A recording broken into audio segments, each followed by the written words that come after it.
You've been given this spreadsheet here, and it's a place for you to record data about the time of day that the sun rises and sets, and then also the altitude of the sun at noon. And you're going to do that for 5 different cities, and you're going to do it on 4 different dates. So there's a bunch of different data here, and you really should try to divide this up amongst your groups. So, say one person is doing Norway, one person's doing Indianapolis, etc. And then you can get through it a little quicker. But it's important to go through and do some of this yourself. And here is so an example of how you can use Stellarium to do this. So the example I'm going to give is about Richmond. And so let's look at the web version of Stellarium here. I'm here in Richmond. You can see in the bottom left-hand corner, it says Richmond. It gives the longitude and latitude here. When you want to go somewhere else, you can search for Oslo, click on Oslo, Norway. You can double check that this longitude and latitude is the same as what it says in the spreadsheet. Make sure you're at the right location, and then you'll say use this location. But for this example, as I say, we're using Richmond, Indiana. Search, use this location. Again, as I say, double check this longitude latitude is the same as I have here. Now, I'm going to start on March 21st, which is pretty close to the vernal equinox. It'll vary by a day or two each year, but this is close enough for our purposes. And so then we'll take the same data 3 months hence over and over until we go all the way to the winter solstice. So let's look at when the sun rises in Richmond, Indiana on March 21st. So in order to do that, we're using this location. I click in the bottom right and I can see the date. And so I'm going to adjust my date a little bit, go back to the 21st of March, and then I'm going to find the sun. So I'll search for sun up at the top. I'll click on that. And now I will adjust the time until we go back to sunrise. So I'm going back in time, back in time, back in time. And then the sun is going to set. So we went back in time. So now we'll go forward a little bit until the sun reappears. Now, as the sun comes up, the question is like, when is it actually sunrise? And so I can zoom in by scrolling on my mouse pad, or you can use a page up and page down. And it's a little bit difficult to know exactly when the sun rises. Of course, you get this glow on the horizon before the sun actually appears. But the point that I'm interested in is the moment when it is half above the horizon. Now, this image that is here in Stellarium, this image is just some photograph that has been taken and it's been input here. And it's not flat in the same way that any sort of field that you're sitting in would not be flat. You might be looking out from the top of a hill, or you might be at the bottom of a hill, and that can change when the sun is visible. Indeed, if we go back around over to the other side as we look to the west, there's some mountains and some trees that are going to be in our way. So I'm just going to tell you that the flat point is where these dots are on top of the letters here. And so that's what I'm going to use. But note that that's not the same thing you would see if you were in a field, because the Earth itself locally is not something that is flat like a pancake. It has a bunch of bumpiness. I'm going to click this little star target here. That'll get me centered back on the sun. And now I'm going to go back in time a little bit to when the sun was just rising. And so I'm zooming in here and I'm looking, and I'm going to be at somewhere around 7:42, and that's good enough for my purposes. So I'm going to go back over to my spreadsheet. I'm going to enter 7 hours and 42 minutes. And this column, what's column H here, is going to calculate the length of my day in decimal hours. So we got to get our sunset first, though.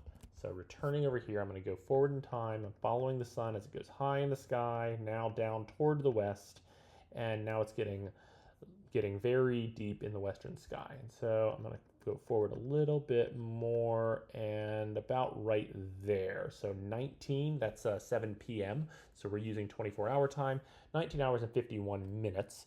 And so I'll enter that in, 19 hours and 51 minutes.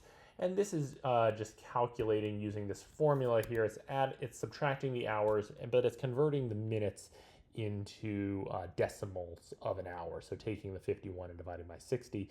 Long and short of it is that the length of the day is 12.2 hours. That's not to say, so it's not the same as 12 hours and 20 minutes. It's 12.2 hours.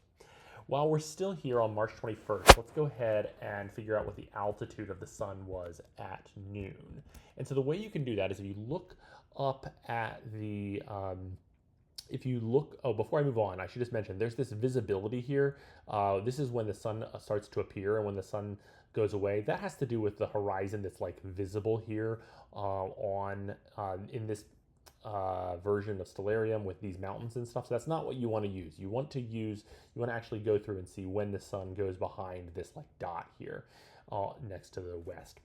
And we'll see that gets a little bit trickier in a moment. Now, what I want to do next is I want to find what the altitude of the sun is. Altitude is how high it is above the horizon, and that's listed right here. And we're interested in where it is at local noon, which is to say what is the highest point that the sun gets to on this day being the 21st of March. And so what I'm going to do is I'm going to go back in time now. I'm going to center on the sun, and then I'm going to go, back in time a few hours, and we're going to look at this number right here, AZALT. So it's the second number here. The sun is currently 11 degrees and what's called 9 arc minutes above the horizon, but we're really looking at this 11 degrees. And so I'm going to go back in time. We're now up to 22 degrees. We're up to 32 degrees. We're up to 41, and now 48 and 50 and 48. Okay, so it's somewhere between these last two things. So I'm gonna start to go forward in time in minutes. 48, we got to get back up toward 50 here. We were above 50. So I'm going forward in time.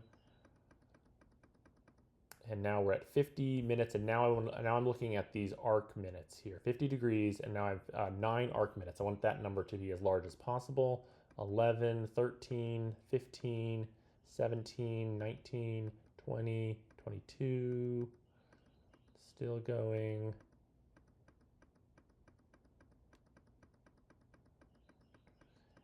And now we've started to go back down. So we maxed out at around 50 and 37, I believe. So I'm going to put that value in 50 degrees and 37 arc minutes. I'm going to ignore the seconds. We don't need that much precision.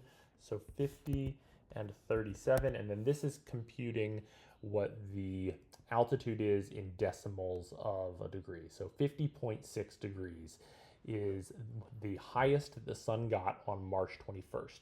And now we're going to do that 3 more times on 3 separate days. So we can go through, and I'm just going to do the altitude ones all.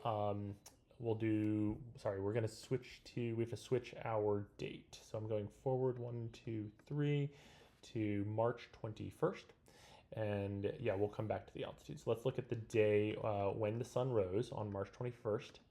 And now you can see that it was sometime a little bit before, a little bit after 6 a.m. And now things are getting a little bit trickier. I had this dot that we were near before on the E.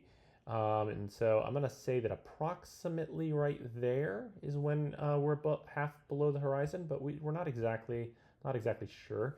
And so this is at 6 hours and 15 minutes. And so that goes 6:15. And then we're going to go to our sunset. And so I'll go forward in time. I'm just going to center on the sun here. Forward in time. And now we're setting. And I kind of nailed it. It looks like maybe back a little bit. The same height as this W here.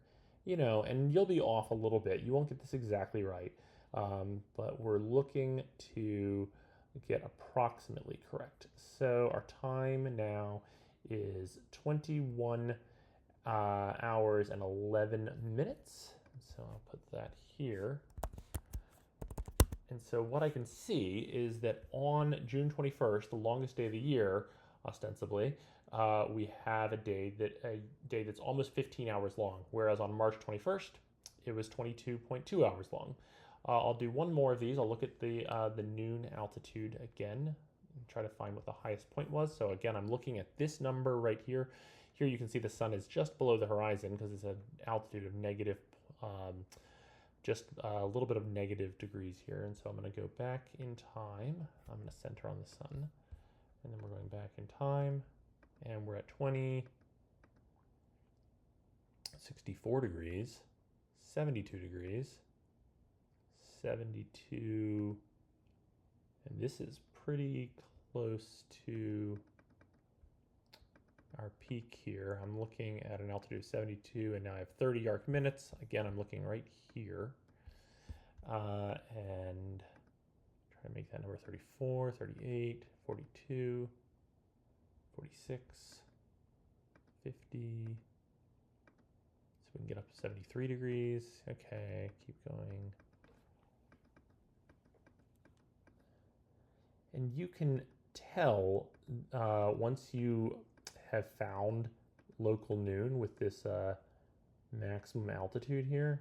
So it seems like we were at about 73 and 36. I think that was our maximum. So I'll enter that and then I'll show you how to tell. 73, 36. So 73.6 degrees is the maximum altitude of the sun. Okay, now what I'm gonna do is zoom out here. I can zoom all the way out, and when I've done this correctly, the sun should be dead on a line between north and south here. And you can see here's my south, here's my north, and the sun is right on that. So I found local noon. Okay, I'm not going to go through and do the other two, but that should give you a sense of how to do this. The numbers that you're going to wind up reporting are these day lengths and noon altitudes. The things that you type into the spreadsheet are in these other locations. Okay, and that's all for this video.